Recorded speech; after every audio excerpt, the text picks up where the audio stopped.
Le Real Madrid est une institution où chaque mot, chaque geste et chaque décision font la une. Et aujourd'hui, toutes les attentions étaient tournées vers la conférence de presse de Xavi Alonso avant le déplacement du Real Madrid sur la pelouse de Retafe en Liga espagnole.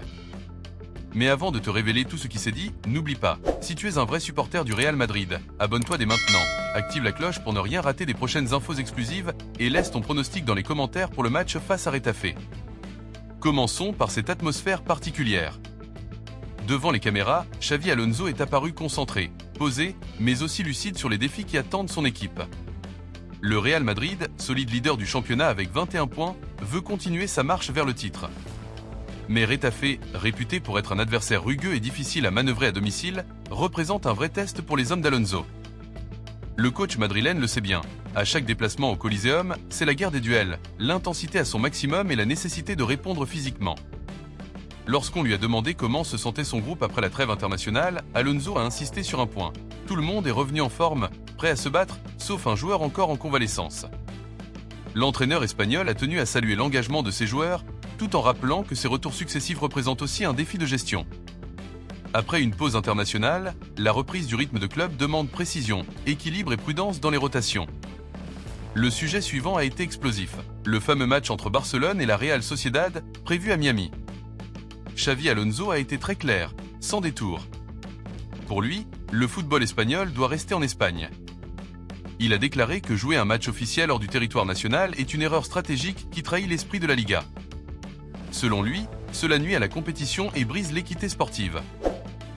Une position ferme, soutenue par la majorité des clubs, qui refusent ce déplacement américain jugé purement commercial.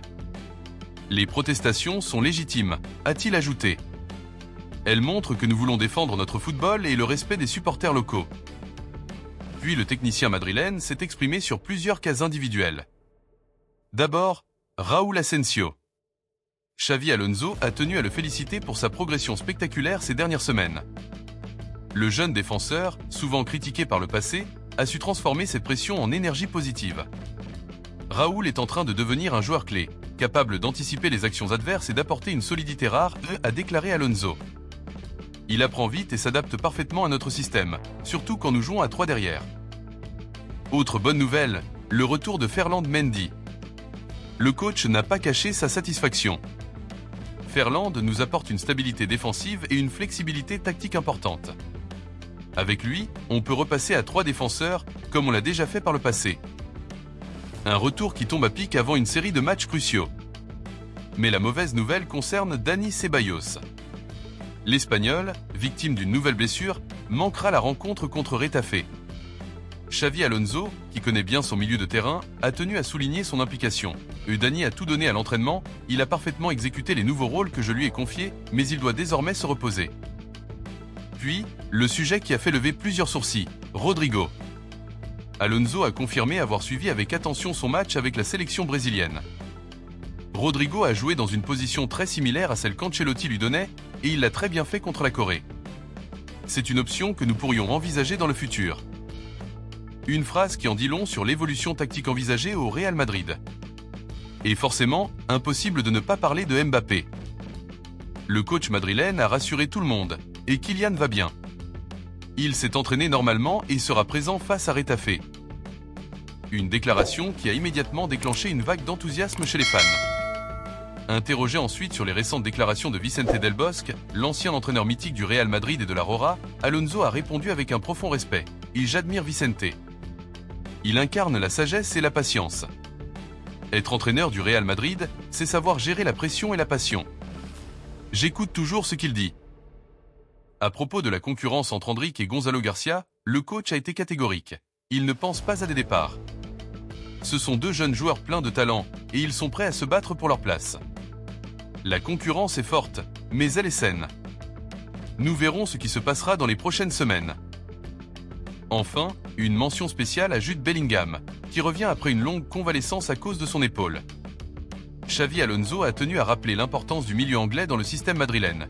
Jude s'entraîne fort, il est motivé et concentré. Nous avons besoin du meilleur Bellingham et je suis convaincu qu'il sera prêt. Mais au-delà de cette conférence de presse remplie de sérénité et de maîtrise, une autre histoire attire les regards, celle d'Endrick. Le jeune prodige brésilien, arrivé au Real Madrid avec un immense espoir sur les épaules, traverse une période compliquée. L'Olympique de Marseille a flairé l'opportunité et souhaiterait l'accueillir cet hiver, sous la forme d'un prêt ou même d'un transfert définitif. Selon les informations du journal L'Équipe, Endrick serait ouvert à cette idée. À seulement 19 ans, le jeune attaquant souhaite avant tout jouer. Et à Madrid, sous les ordres d'Alonso, la concurrence est rude. Mbappé, Vinicius, Rodrigo, Brahim, difficile de se faire une place dans cette galaxie offensive. L'idée d'un départ vers Marseille n'est donc pas un simple bruit de couloir. Le club phocéen a besoin d'un attaquant en janvier, notamment à cause de la Coupe d'Afrique des Nations qui va priver l'équipe d'Aubameyang et de Guiri. Endrick pourrait être cette recrue de feu qui relancerait la dynamique offensive du club. De son côté, le Real Madrid voit cette option d'un bon œil. Le staff technique estime qu'un prêt en Ligue 1, dans un championnat compétitif, serait bénéfique pour le développement du joueur. Alonso lui-même n'a jamais fermé la porte à ce genre de décision, et ce qui compte, c'est la progression du joueur. Endrick a besoin de temps de jeu et d'expérience. S'il doit partir pour revenir plus fort, nous le soutiendrons. Mais attention, certaines sources indiquent que le deal pourrait aller plus loin qu'un simple prêt. Des discussions autour d'un transfert définitif ne sont pas totalement exclues, même si le Real préférerait garder la main sur le dossier. Ce serait une décision lourde de conséquences, car Endrick est encore considéré comme l'un des plus grands talents brésiliens de sa génération.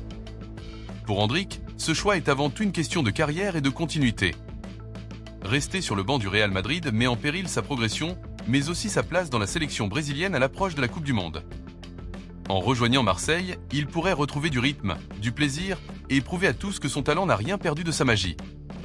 Cette situation résume parfaitement les dilemmes du Real Madrid, concilier ambition et développement, résultats immédiats et avenir à long terme. Xavi Alonso le sait mieux que quiconque. À chaque conférence de presse, il le montre. Il veut bâtir un Real Madrid solide aujourd'hui, mais aussi compétitif pour les 10 prochaines années. Et toi, que penses-tu de tout ça ? Endrick doit-il quitter le Real Madrid dès cet hiver pour aller chercher du temps de jeu à Marseille ? Et crois-tu que Xavi Alonso a raison de maintenir sa confiance totale dans ce groupe malgré la forte concurrence ? Dis-le-moi dans les commentaires, ton avis m'intéresse. Et surtout, si tu veux continuer à suivre toutes les actualités du Real Madrid, abonne-toi dès maintenant, active la cloche pour ne rien rater et laisse un like pour soutenir la chaîne. À très bientôt pour une nouvelle vidéo pleine de révélations sur la Maison Blanche.